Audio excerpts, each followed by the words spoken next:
selamat siang Ibu Tita. Gimana kabarnya hari ini Pak Imam?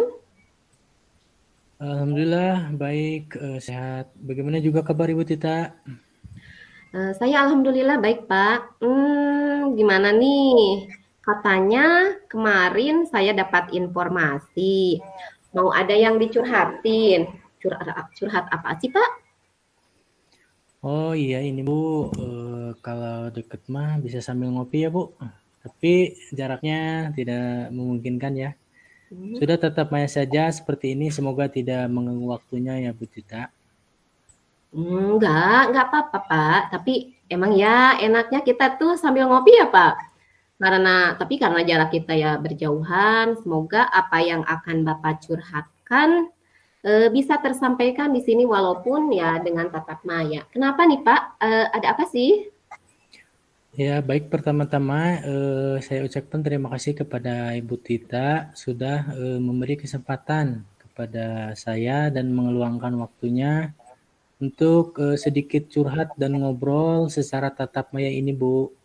Begini Mhm. Bu, di sekolah saya tuh kan ada satu siswa, dia tuh Mmm. anaknya aktif sebenarnya, tapi dia itu gampang sekali tersulut emosi gitu. Oh gitu. Terus ada yang ngejahilin sedikit, emosi gitu, emosi, tapi dia juga kadang-kadang jahil banget ke temennya gitu Bu. Gitu ya? Nah, kebetulan iya anaknya itu dari latar belakang ekonominya yang cukup lumayan lah kalau di sekolah. Mmm. Mhm Jadi dia merasa paling kuat sendiri gitu. mhm, Kalau iya, ngejalin orang sampai orang itu kesal, tapi dia juga kesal kalau dijalin orang. Ya gitu Bu masalahnya. mhm. Baik Pak, eee, yang saya tangkap di sini siswa Bapak itu anaknya aktif sebetulnya ya Pak, tapi dia itu emosional sekaligus jahil terhadap teman-temannya ya? Baik Pak, sebelum kita ulas nih lebih lanjut Pak, yang ingin didapatkan oleh Bapak dari percakapan kita ini apa tuh Pak? Oh iya Bu, yang mungkin yang saya ingin dapatkan dari percakapan kali ini adalah cara untuk bisa mengarahkan siswa tersebut itu dengan memberikan gaya belajar yang sesuai dengan keaktifan. Terus Hmm, mungkin bagaimana cara agar bisa anak tersebut dapat mengontrol emosinya gitu dan juga tidak mudah emosi. Ya mungkin itu, Ibu. ya.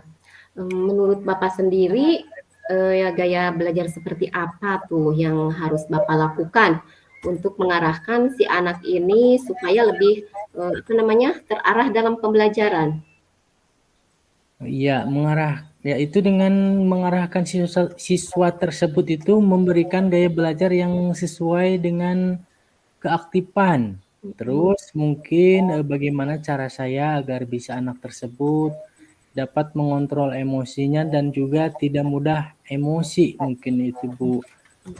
Juga intinya mungkin saya bisa kasih pola belajar yang membuat dia merasa tertantang, seperti itu Bu. mhm. Mmm, Kalau bisa dikatakan anak ini seperti super ya keaktifannya ya, Pak, ya? Baik, jika diukur dalam skala 1 sampai 10, kondisi murid Bapak ini berada di level berapa kira-kira tuh, Pak?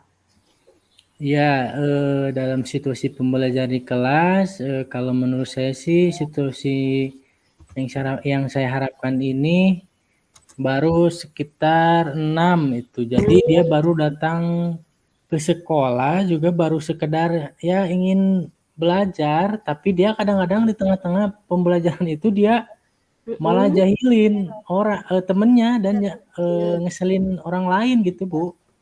mhm, Juga, jadi temennya itu jadi kesel kalau diisengin sama dia, gitu. Terus jadi ya kadang-kadang dia lagi diam, temennya ya malah iseng, karena dia sering iseng jadi sekitar, 6 lah, Bu. mhm, mhm, oke. Nah, jika diukur dalam skala ya, Pak, ya, itu, di angka Iya. 6 ya. Apakah, ada kemungkinan yang bisa diambil agar anak tersebut dapat diterima oleh teman-temannya, Pak? Ide-ide Bapak yang bisa diterapkan nih, supaya si anak ini fokus selama pembelajaran, tidak melakukan hal-hal di luar menyebabkan pembelajaran ini tidak maksimal gitu Pak. Ya, mungkin tadi Bu, ya seharusnya seperti yang sempat saya pikirkan adalah membuat pembelajaran berdiferensiasi. Jadi nanti saya beri tugas yang memang menantang bagi dia dan mengasah konsentrasi dia untuk fokus terhadap tugas tersebut. Itu mungkin yang baru saya pikirkan. Ya, juga di luar sekolah saya juga ingin mengajak peran serta orang tua supaya orang tua tersebut itu bisa memberi perhatian kepada anaknya agar anaknya itu mau untuk belajar di rumah. Oke, sepertinya itu mungkin saya koordinasikan juga dengan orang tuanya begitu, Bu. Oke, baik Pak. Tadi kan Bapak menyebutkan ide-idenya ya, yaitu melaksanakan pembelajaran yang berdiferensiasi, kemudian berkomunikasi juga dengan orang tua siswa ya Pak ya. Untuk lebih memperhatikan anaknya di rumah seperti itu ya. Nah, dari ide-ide yang tadi Bapak sampaikan, adakah kendala yang Bapak hadapi untuk mengatasinya? Mungkin ini Bu, jadi pikiran bagi saya itu juga sih jadi teknik diferensiasi yang seperti apa itu yang akan saya buat gitu kan. Terus untuk ke orang tuanya juga paling saya menyesuaikan waktunya aja sih dengan orang tuanya. Kapan itu orang tuanya itu bisa saya temui. Kemudian media apa yang harus saya gunakan, apakah mungkin sekarang itu melalui WA atau telepon atau Ya. juga saya harus datang sendiri mungkin ke orang tua tersebut, Bu. Yang jadi kendalanya ya Pak itu berarti untuk strategi pembelajaran sendiri Bapak mencari strategi yang tepat dalam menerapkan pembelajaran diferensiasi. Kemudian kaitannya dengan orang tua ini hanya masalah waktu ya Pak. Dan dengan cara apa Bapak bisa menemui si orang tua tersebut. Nah, baik Pak, adakah cara untuk menghadapi kendala-kendala yang tadi Bapak sebutkan? Oh iya Bu, ini mungkin caranya ya Bu, saya hadapi untuk menghadapi kendala tersebut mungkin saya tadi dengan pembelajaran berdiferensiasi mungkin caranya di kelas itu saya akan membagi 2 kelompok aja sih Bu. Ya baru saya bayangkan gitu. Membagi 2 kelompok itu dengan tingkat kesukaran yang saya sesuaikan dengan anak tersebut. Tetapi kan sebenarnya ada juga itu anak yang agak mirip seperti dia, tapi tidak terlalu parah seperti dia itu, Bu. Nah, mungkin ya saya bisa satu kelompokan supaya dapat tugas yang sesuai atau LKPD-nya itu sesuai dengan belajar dia gitu. Nah, terus untuk orang tua mungkin saya akan bertanya dengan rekan saya guru yang menjadi tetangganya. Kebetulan ada guru tetangganya di sini. Kira-kira itu bagaimana saya harus menghubungi orang tua tersebut gitu. Apakah via WA atau saya langsung ke sana mungkin. Seperti itu mungkin, Bu. Iya. Bagus sekali ya, Pak. Berarti udah ada tuh, Pak, tindakan yang Bapak lakukan untuk menghadapi kendala yang tadi Bapak sebutkan, yaitu, dengan cara membagi 2 kelompok siswa dalam pembelajaran berdiferensiasi yang akan Bapak lakukan di kelas. Kemudian, cara untuk menghadapi pertemuan dengan orang tua siswa itu dengan berkoordinasi terlebih dahulu ya dengan rekan Bapak yang mungkin bisa ditanyai perihal orang tua siswa tersebut. Baik Pak, kira-kira dukungan apa nih Pak yang Bapak butuhkan untuk dapat melaksanakan tindakan yang tadi Bapak paparkan? Iya, dukungan yang saya butuhkan yaitu yang pertama mungkin tadi ya dukungan dari kepala sekolah, juga dari teman sejawat itu. Karena saya juga berkomunikasi dengan teman sejawat serta dukungan yang saya harapkan sih datangnya di orang tua dan supaya terjalin komunikasi yang baik antara saya sebagai guru atau wali kelasnya, ya saya dan juga dengan orang tua atau wali muridnya sehingga nanti itu anak tersebut bisa saya sesuaikan gaya belajarnya. Dalam proses pembelajaran itu tidak lepas dari dukungan teman-teman di sekolah ya Bu, juga dukungan dari orang tua itu sendiri. Baik Pak, baik. Baik Pak, nih kira-kira berapa lama waktu yang dibutuhkan untuk menerapkan yang tadi Bapak sampaikan? Untuk sekarang sih seharusnya ini harus agak cepat ya Bu, karena memang kaitannya dengan pembelajaran. Kalau telat saja sih anak ini takutnya tinggalan pembelajarannya ya. Mungkin dalam 1-2 minggu ini saya akan membuat pembelajaran yang berdiferensiasi. Juga saya akan berkomunikasi dengan orang tua tadi. Jadi saya akan langsung tanya ke teman saya itu kapan waktu paling tepat itu 2 minggu ini harus mulai berjalan, dan ini akan saya terapkan selama 1 tahun itu di kelas saya. Itu Bu. Oke, dalam waktu 2 minggu ya Pak, akan melaksanakan tadi tindakan yang tadi Bapak katakan. Nah, bagaimana caranya nih Pak? Apakah ada dukungan dari teman atau seperti apa komitmennya?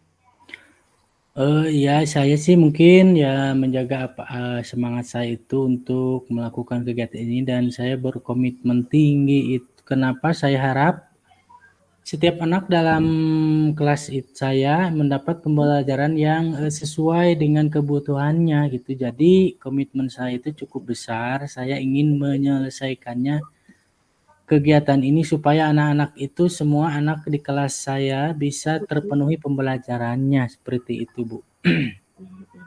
Kemudian dukungannya itu dari kepala sekolah mungkin, dan juga teman sejawat mungkin itu Bu.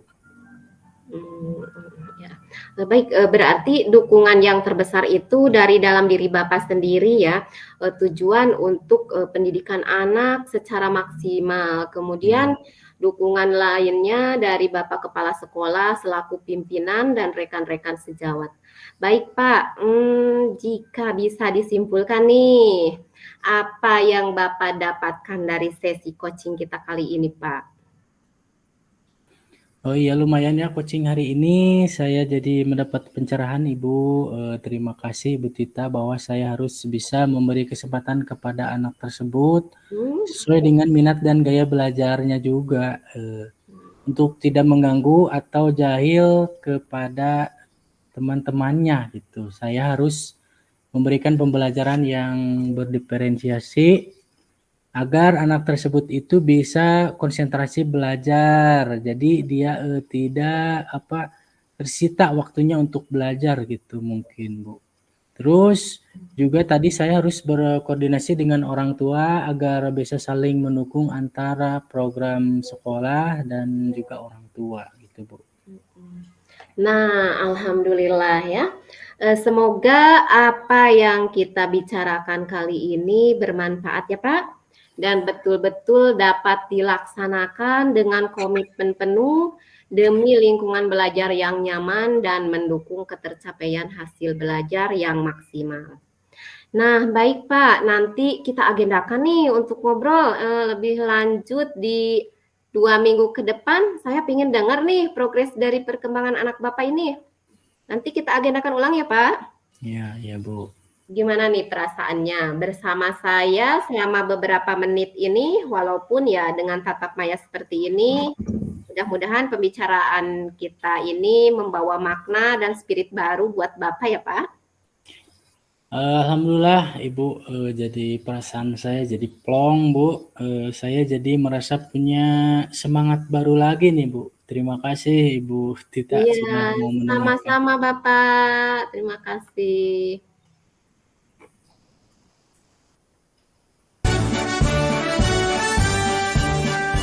Bulatkan tekad, kuatkan hati, negeri ini memanggilmu kawan. Belajar bergerak berbaik.